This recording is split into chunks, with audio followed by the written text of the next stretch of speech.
Welcome to the Indigo Podcast, an exploration of human flourishing at work and beyond.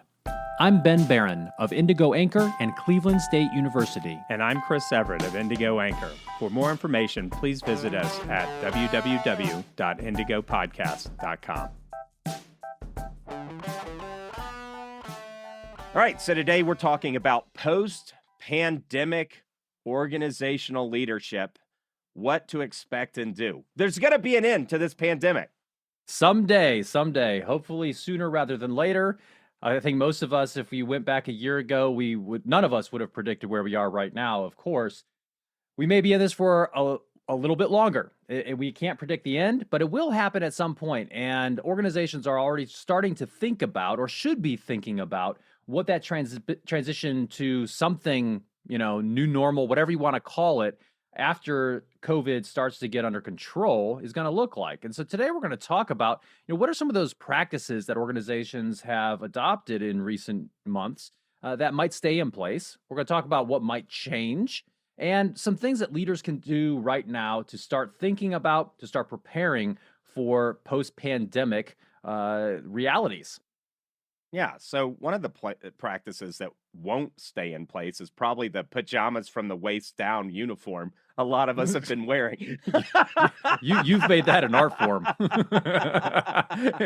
What is it you say? You say you got your daytime pajamas and you got your nighttime pajamas? That's right. Right. So you and I differ in that regard. I still throw on the jeans. You still put your pants on.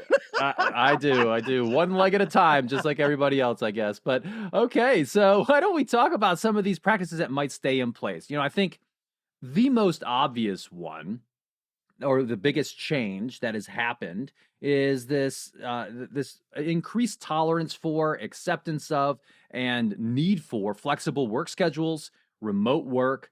That, within a matter of a couple of weeks, people started doing that en masse, right? The adaptability that many organizations and people displayed, if you think back to last March, April, May here in the United States and different timeframes other countries, but really has been remarkable. So I think, this increased tolerance for flexible work, I think there should be and maybe some of that'll stay in place. Now, some organizations may have a backlash against that and say, all right, COVID's under control. Get back here, right? We want to see you. But I do think there will be some of that stays in place. I mean, we were talking to so many different people, like senior people in large organizations, and they said, if we were going to take our workforce home, it would have taken like 2.5 years and millions of dollars. Mm-hmm. But we did it in a week for $100,000 or some, it was like, so some of that, hopefully some of those practices of organizational agility and not paralysis analysis, all that kind of stuff, stay in place, because sometimes it just takes you too long and you got a team of project managers and everybody's got to have meetings about the meetings. Some of what we've seen is you just can't triage that well, and you got to trust your employees. So I hope, Ben, that employee trust and empowerment is one of those things that stay. Yeah, I do too. Because, when you have more of your workforce, and this isn't true in every industry, of course, but in many industries, you got a lot of people working from home. You have to trust them to a larger degree. Now, some organizations have various types of monitoring in place, and we've talked about that on the podcast previously, but you do have to have a higher level of trust. And I hope that stays. I hope that we have a continued focus a little bit more on outcomes and results versus just being there. Now that it's a mixed bag though. We do like FaceTime. There's a benefit to it, but I think that's something that should stick around. But since we mentioned employee monitoring, I think there will be some, additional considerations of that, and looking at that a little bit more closely from both a legal and kind of a business policy perspective. There's a good article that we'll post a link to in the show notes that was posted on the Society for Human Resource Management's website. And, this article was written by Brian Kropp is his name, Chief of Research for the Gartner HR practice. And He mentions a couple different things, and I think some of them are worth mentioning here. One is, new regulations will limit employee monitoring, and he cites some research that Gartner did that less than 50% of employees trust their organization with their data, right? Yeah, they're not stupid. Turns out people are actually kind of smart sometimes. And 44% don't receive any information regarding the data collected about them. So, at the state and local level, at least according to this author, might see some more regulations around that. Organizations that adopt more clearer policies around that. Yeah, so I worked at Dell Computers many, many years ago as a young person and answering phone. Thanks for calling Dell. What computer can I build for you today? I mean, these were the people that needed help building a computer. They couldn't just click what they wanted on the web. Mm. And they would monitor anytime, let's say you had a bad cold, you needed to put pause and blow your nose so you don't sound like a sicko on the phone. Or if you need to go to the bathroom, or how long your lunch break was to the minute. Mm-hmm. And and this was decades ago, right? And organizations like Amazon have productivity metrics. Of course, they got to do same day shipping for some people. Mm-hmm. When I lived in Nashville, they had same day delivery. And so there's going to be a line. We haven't really had to talk about it because it's not as widespread yet. But if we have more flexibility, employers are going to want to watch some of that, which brings us to, because that's kind of a, is the person, should my employer know how many times I take a bio break, during the day? Like that's a little bit awkward. There's going to be some individual rights that probably come out of this, which brings us to this other thing. It's companies, they already are doing this. Sometimes they're softball shots like Absolute Vodka making a rainbow vodka bottle during Pride Month, or Target just selling rainbow shoes during Pride Month or something. But companies are going to start taking stances on political debates and societal issues. Well, I think we're already seeing that. As you mentioned, and sometimes it might just be virtue signaling. It might just be a display by an organization trying to say, "Look, we are trying to keep in touch with what's going on in the culture or whatever." And other organizations, probably actually are trying to take a stand for various reasons that they feel are important.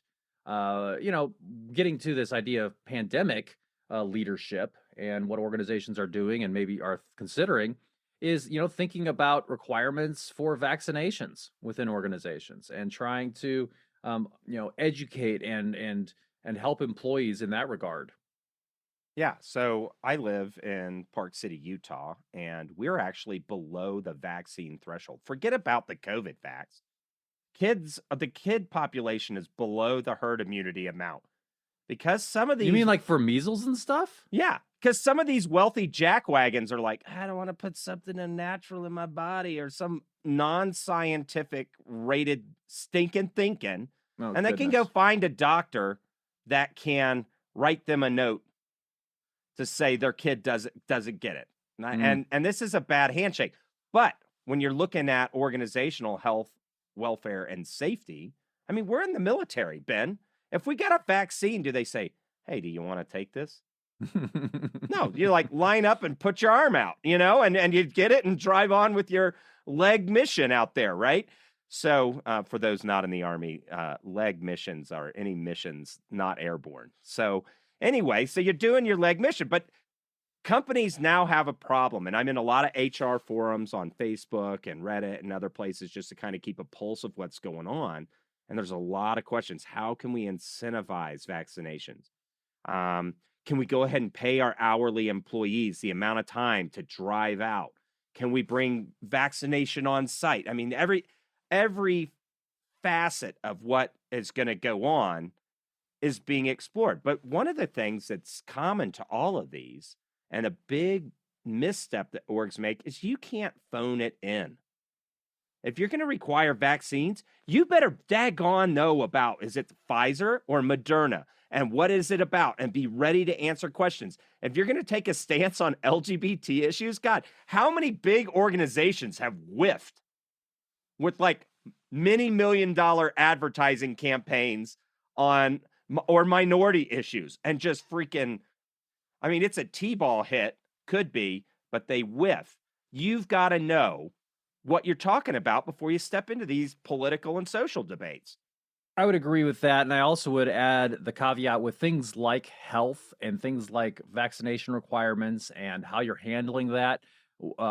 Neither Chris nor I are employment attorneys. I would recommend that you do so with, make your decisions and guide your communications in close consultation with an employment attorney to make sure that you're staying in line with the law, in terms of privacy requirements and everything that you can and cannot do as an employer. And some of these things can differ by state. I think California is the most notorious among, in terms of HR and employment laws being different from other states. But get out there, get the legal advice you need to do that. And don't wait on that, right? Have something, this is kind of jumping ahead to what you can do now, but start thinking about that right now. And I mean, vaccinations are going on right now. So you better be thinking about that.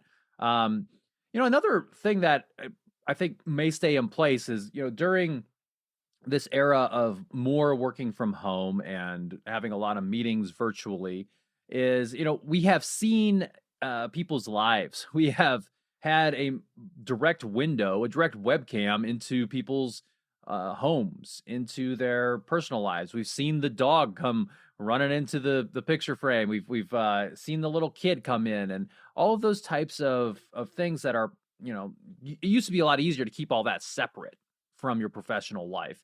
But hey, we have personal lives, and that is, I think, a different mindset perhaps that employers are going to need to be aware of. I think it's a good, don't forget about that once you eventually do go back to working more in person, if that's what your organization's doing.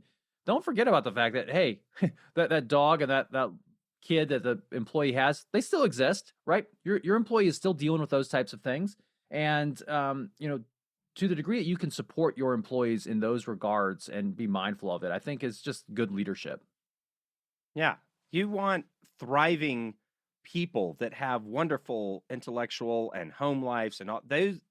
If all that's going right, they bring a vibrancy to your organization. And so why wouldn't you support and curate it? Who Hmm. wants to be working with everybody goes back to a sterile off apartment with, one cup in the cupboard? I mean, if you're a one cup in the cupboard person, great. But we can't have everybody be a one cup in the cupboard person. So another thing that I think is going to be around to stay is Zoom meetings, right? We have found, and other types of computer mediated communication. We have this ability, and we've gotten used to it. Even those of us in academia have gotten okay at it, right? We've realized that, hey, we can do this, and we can be somewhat productive with them. And it also eliminates the travel needs. It can be a good way to meet, as long as we don't overdo it and we, stack up everybody's schedule with Zoom meeting to Zoom meeting all day long. I think that is here to stay for some activities, and I think that's a good thing. It provides some flexibility in terms of geography, and it allows people to still meaningfully participate in their work regardless of where they are. Yeah. I mean, keep the Zoom meetings. Have you ever tried to get some work done on your house, or, the internet provider has to come down and it's like, your appointment window is from 7 a.m. to 1 p.m. And you're like, oh, and they show up at 1:30. Oh, okay, I really have my day back. Sometimes you just need to sit at the house for the plumber to come, that your pipes are leaking and destroying your house. Well, just phone it in. Like it's no, well, you're going to have to take some personal leave time. Why? I just take my laptop and Zoom and work. We're used to this schedule. We Hmm. should provide more flexibility for that stuff, especially as the work week I mean, we're working longer hours than in the past in some industries, right? And Hmm. so we need time for those kind of admin features. You got to get your teeth clean so they don't rot out your face. And Yeah. so come on. And speaking of keeping your teeth clean so they don't rot out of your face, I think there is going to be an increased focus on and at least awareness of employee health. Many organizations have had this for a long time, and those different types of wellness programs. Some of them are better than others, but an increased emphasis on, hey, offering flu shots, encouraging people to wash their hands. Another thing that I think I hope stays in place is this idea of, hey, if you're sick, like, don't come to work. It is cracking me up when I think back to those Dayquil commercials We were where playing these I know and we were prepping for the show. where Oh my God. it's like some dude who's like coughing and sneezing and just like, feeling terrible. And it's like, oh, well, guess what? You can still go to work. Just take some of our magic medicine and you can go in and just, breathe all over everybody and deliver a killer presentation. So I hope that norm is shattered.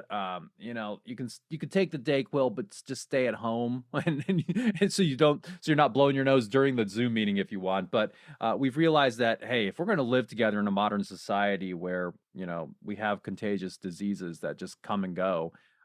When you're sick, it is important to stay home, and even mask wearing when you are feeling ill. This was a norm in Asian countries and cultures for a long time prior to COVID. I wouldn't be surprised if that continues a little bit. I would hope that it continues a little bit. I think it's a good thing that people do that. Yeah. And, during the pandemic and the shift in the economy and a lot of demand, companies got super lean. Now, Mm, some of that they just had to lean out to the demand that they had, and there was furloughs and a whole bunch of disaster things as far as for people's employment. Um, but one of the things, books like The Lean Startup, and there's all this stuff about lean thinking. But organizations that are in a successful business sector that get a lot of cash tend to at some point lose that lean focus. So if you've had to cut back, or if you're a mid-sized enterprise that had to maybe lean out some expenses, be really strategic and ensure there's no point in time or reason you can't think of yourself as a lean startup now as we're starting up post-pandemic. Keep that fiscal discipline as you grow. Because what happens is we bloat out and then we have a business cycle and then a bunch of people lose their jobs. Well, that's yanking people around. But if people were already lean and had some reserves, they could survive better, and there'd be less of an employment delta and gap there. right, right. So don't lose those best practices or those good practices that you've had in place around discipline, fiscal discipline, and so forth. I do think we're going to see less travel for executives. Right. That's There's certainly. some cheering there. Yeah, exactly. I think kind of going hand in hand with our ability to meet virtually, and that is probably a good thing fiscally, and also allows us to be around our families a little bit more. So Yeah, if you're a one cup cupboard person and traveling less, you might have to meet somebody and get a second cup. imagine that. All right, so why don't we turn our focus towards some things that might change in this a post-pandemic type of business environment? What are some things that you've been thinking about, Chris? Yeah, so everybody goes into triage unless you're Amazon and everybody's ordering stuff at home. You're on an accelerated growth path, more of the same. But for a lot of people, maybe you got a little lax on productivity metrics. Your software Mhm. developing and the deadlines didn't stay as tight or something. Eventually, as things creep back to normal, the competition's good. If you've got two companies equally placed, the thing that they win on is productivity. Lots of times there's not differentiation in their product offering. And so what happens in those organizations? Managers get reviewed and rated on how much productivity they can drive out of their team. Now that's maybe laxed up, but what's going to change coming out of this pandemic? We're going to see a lot more of that productivity drive, and it's important that organizations manage and equip their managers to do that ethically. I've seen orgs that they drive so much productivity that people start doing unethical stuff on the side and they get a big old lawsuit. You can Mhm. only bleed a rock so much, guys. And as people come out of this pandemic, make sure you're not shedding good talent by being a taskmaster. I mean, some jobs require task mastering. If you ever work in a network operations center where you have to observe security of networks physically, we call them eyes on glass jobs. Like they have very specific metrics, and you're going to see that increase. Just make sure, be respectful of your people, prep them with communications, right? That's great. I also think that there's going to be some different ways in which organizations look at hiring, look at recruiting, for example. I was also reminded of, thinking about this idea of an employer brand, right? So, kind of going beyond the brand around your product or service, there's also a brand that you create as an organization in terms of, are you a good place for employment, right? Would someone want to work at your organization? Right. And I remembered specifically, this would have been months ago, almost a year ago, probably, maybe 9 months ago. On one of our podcasts, Chris, we talked about how, hey, like pandemic is here. How you treat your employees now is something that they will remember. And I think that that's important because, you're not going to be able to fix that if you screwed it up back in the day. But, Oh man. I think people, when if they have options for where they can work, they're probably going to be thinking about, hey, like, how did this organization handle the pandemic? How do they treat their employees? And that's a very important consideration for a job seeker if you have options. Like sometimes you just got to take a job. But, as an organization, as you're starting to move back towards more in-person work or starting to make some other types of changes as the pandemic starts to come under control, keep in mind that your employees are watching and your potential employees are watching. And they hear from their neighbors who work at your organization, their friends. And so that's an important consideration that you should be keeping in mind as you're going through these changes. It will affect or could affect your employer brand. Yeah. And if you're looking to work for a small org, these best places to work in every city, I can't tell you how many small companies I see like, all right, we're sending out the survey. Everybody fill it out that we're awesome to work for or die. It's big. Don't believe those lists. Talk to somebody there. Go on to Glassdoor, especially for the larger organizations. You can kind of get a sense, this guy's just a disgruntled numbnuts, this guy's good, stuff like that. Mhm. But be careful of those small business awards because a lot of them, they'll join a professional group. They pay money to join. There's enough awards to hand out so they can all go on to LinkedIn and tout themselves for something. Do the actual that's a pro insider's tip. Do the actual research there. Right, right.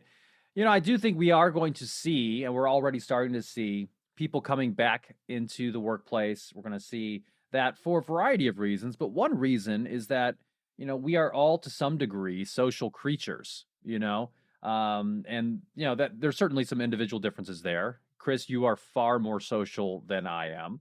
I think the pandemic's probably been harder on you than on me because, I'm okay with some hermit life, but even I, even I miss going out and being in front of people. I miss being in front of students physically and having class that way. I miss working with people, in larger groups.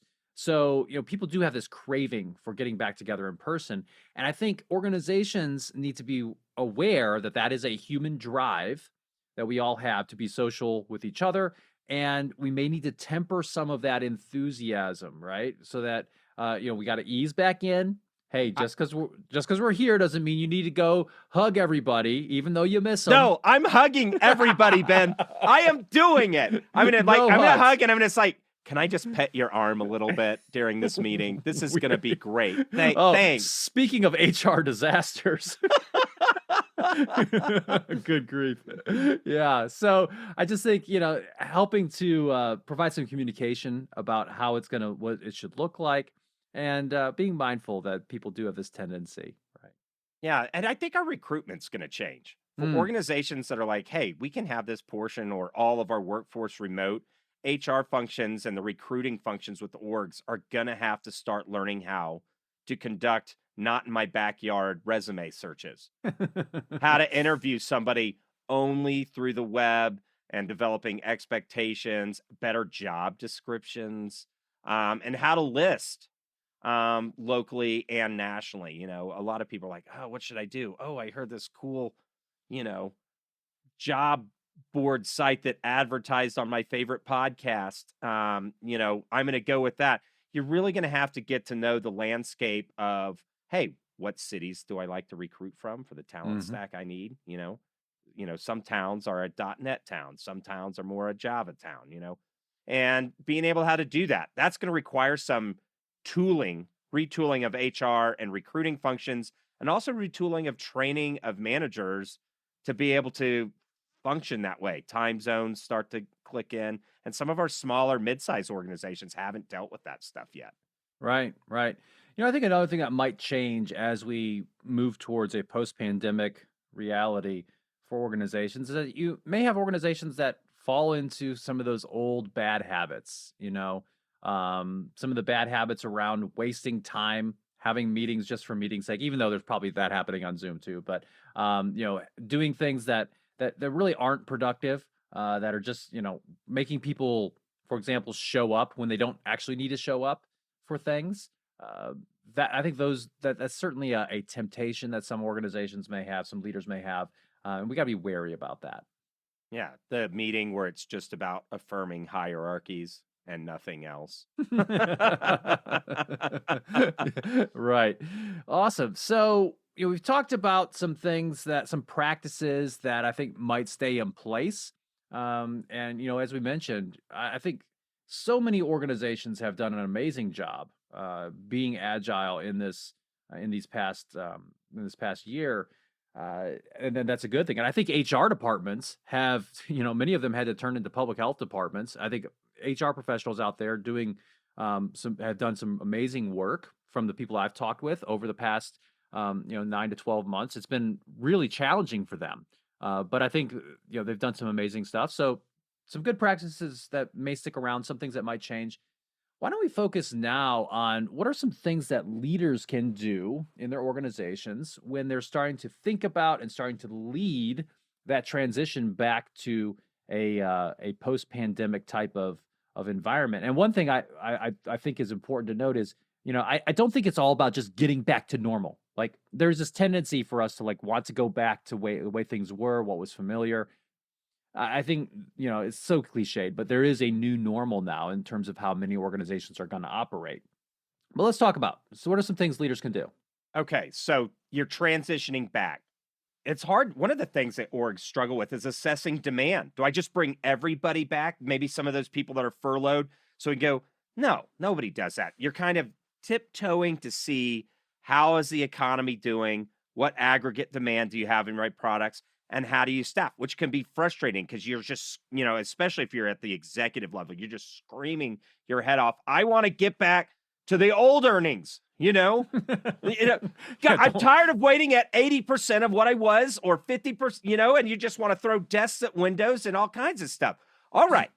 So what are you going to do with that frustrated energy that's driving your employees and direct reports and your secretary nuts? Well, first of all, don't throw desks at windows. That's my first recommendation. Yes, that chairs, they're lighter. No, I'm just kidding. Yeah, that's a good one. Yeah, you did. Don't throw chairs or desks. I could pick up a desk. Probably not you. No, I'm just yes. kidding. This is true. If you see this, guys, Ben has guns. What size kettlebell are you throwing now? I mean, I have a 106-pound kettlebell that I use for a variety of jump in a lake.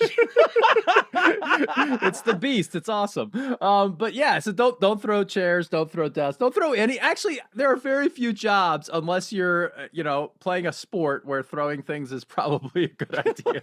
Yeah, there's not a Huck the Baby contest at the Highland Games, right? Oh, good. Great. So listen, you got this energy, right? Like you got to throw the 106-pound kettlebell like Ben does energy. Because earnings aren't where you want it to be. Yet you're worried about your competitors. All right, so here's where you put your frustrated energy. And actually, I think everything we're going to talk to falls under this auspice. You've got competitive pieces of your org that have nothing to do with directly pushing product out the door. I mean, at the end, you got to have a sale of something, service, product, whatever. But one of those things is culture. Culture is king. So this is a time to spruce up your culture.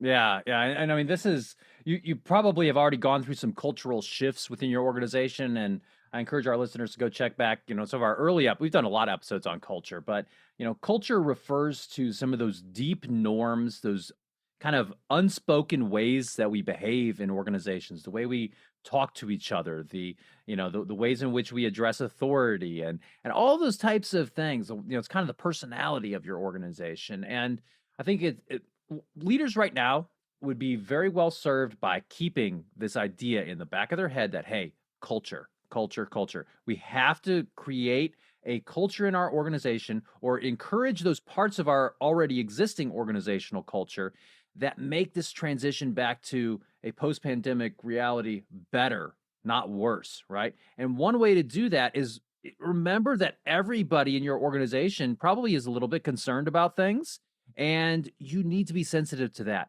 You need to be supportive of their concerns, right? Yeah. So you're sensing you're mad about product, culture. And one of those pieces is psychological safety. Mm, I see too many execs or managers and all that kind of stuff trying to do it on their own. Okay, I'm going to sense what's going on. All right, this is the master plan. And everybody's rolling their eyes. Like, man, this plan is like maybe 40% good, 40% jacked, and 20% I don't care. For 100% garbage plan. right. The combined, right? It's like, how many pieces of mud do you want on your cheeseburger? None, right? So you can't do it on your own.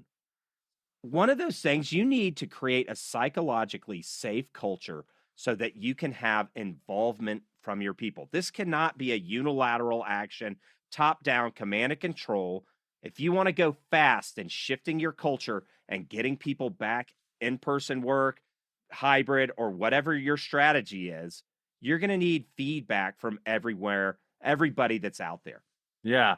And this is not just an idea that we are speculating about. This is an idea that is also supported by some hot off the press research coming from the Journal of Applied Psychology. And they've done a number of COVID related types of special issues and other articles, and a lot of research has come out, looking at how organizations can make this transition back. But there's this one article in particular that caught our eye, and the title of this article is "Plug Back into Work Safely: Job Reattachment, Leader Safety Commitment, and Job Engagement in the COVID-19 Pandemic." And this was written by the lead author, who is Zhenyu Wan, who is in the Department of Managerial Studies at the University of Illinois at Chicago. We'll certainly put a link to this in the show notes. But what they did is they collected a bunch of data over a few different time points from different people, actually in Wuhan, China, the epicenter, the original epicenter of the COVID-19 pandemic, where a lot of people were starting to already return back to work. And they looked at these different variables, right? That's what we do in research. Especially quantitative research, we're looking at different things that vary, things that we can measure. And they looked at a couple different things. They looked, first of all, at this idea of job reattachment. That's what we're talking about from, going back to work. And job reattachment is defined in this article. They're quoting some other research, but they call it the process of mentally reconnecting to one's work after a non-work period, right? We all go through these reattachment periods, right? So if you've been, if you're like Chris and you've been a ski bum for a while, when the snow melts, guess what? You got to come back to work, buddy. And so you got to go through reattachment, right? Well, yeah, we haven't had much snow this year. Darn you, climate change. But yeah, everybody knows what that is. It's that times 10, that shift from vacation back to work, right? Mm-hmm. Now parents have an easier time because it's a disaster getting everything packed and traveling. This vacation's over, and then you finally get to the beach or wherever, and it's like 7 days, 5 days of and then you get into a flow and it's good. Now you get the jarring yelling and screaming on the way back home. So you maybe make that transition back to work easier, right? But if you've had some time, and just imagine a time before children, if you have kids, or if you're somebody out there that's been on a nice long vacation, and then that day before, you kind of have that dread, maybe you get a little bit of anxiety, you're thinking about all the things because you're shifting into that work mode, right? Yeah. You're preparing yourself emotionally for a shift in norms, social performance, expectations, all those kinds of things. leaders need to make it psychologically safe for people to do that, maybe have some touch points. But as individuals, we also have to prepare ourselves for those shifts. Right. And so that's essentially what job reattachment is. You can do this better or worse. And doing it better is by preparing yourself mentally, emotionally, and so forth in order to be ready to get back into work mode. And what they looked at in this study was the connection between that process of getting back into work mode and job engagement, right? And engagement is, being fully involved in your work, with some, vigor and being absorbed and dedicated to what you're trying to get done. Certainly something that you would want your employees to be experiencing on the workplace. And what they looked at and then what they found research support for was that this connection between job reattachment and job engagement, it's real, right? So the better you kind of reattach, the more engaged you're going to be. But they also found that process or that relationship between job reattachment and job engagement was stronger when you had leaders who had a strong commitment for safety, right? And that's exactly what we were just talking about. So leaders, be committed to the safety of your employees because it's going to help people get who are going through this reattachment process to be more engaged in their work. And there are a lot of positive outcomes from engagement. What they looked at in this study was, less withdrawal from your work, more PPP use, so people actually using the personal protective equipment that they're given and need, and certainly performing at a higher level. So some research support here. We'll put a link to it in the show notes for this idea of being a safety-minded leader, being a leader who cares about it. And this also ties back to something we talk about a lot, which is the idea of organizational support and the perception that employees have. To the degree that people feel like their leaders care about their well-being and value their contributions, there's nothing bad that's going to come from that. Like that is a good thing. So be a caring, be a attentive type of leader, and that will guide you well during this transition to a post-pandemic workplace. Yeah, you guys should be focused on this all the time anyway. But if you're Right. waiting on those earnings and you're driving your direct reports nuts because you're just like, where's the earnings? Well, this is a place you can look under the sofa for some coins. Better employee engagement, all this stuff is going to be helpful. And that being said, don't grow weary in doing good. The same good stuff in a normal time is still good now. Like when is a glass of water on a hot day bad? Never. So stuff like encouraging and modeling adaptability and resilience, talking Yeah. about it. If you're a leader, you might acknowledge, now that I'm back here, I'm having a hard time myself, acknowledging some of those things and communicating those as leaders help give social permission for people to start, tangibly dealing with those issues themselves. Yeah, that's well said. I think continuing the good stuff and not forgetting the lessons. We talked about this early on. We said, as organizations are going through a transition towards, dealing with the pandemic head on, we said there's going to be a lot of stuff that you learn. Don't forget it. Write these things down. Take some lessons learned. And there's still time to do that, I think, as an organization. But building up that collective knowledge around what works and what doesn't is great. And one thing that you can do, I think, from kind of a leadership perspective, is reinforce the fact that, hey, all of you employees, you've been through a lot. And you can use this time of that you've gone through. You've made it through something tough. And that should give you additional hope for the future. One thing that we know about individual adaptability, agility, kind of at an individual level and resilience is that people who have been through things and made it out on the other end, been through tough things, who have faced adversity and make it out, they are able and better equipped to face adversity in the future, right? So this is a great way to say, look, we can do a lot together because we've done it. Yeah. And, this is one of those things where companies struggle with imagination. Mm, Our friend Mike talks about doing the work of an emergency without the emergency.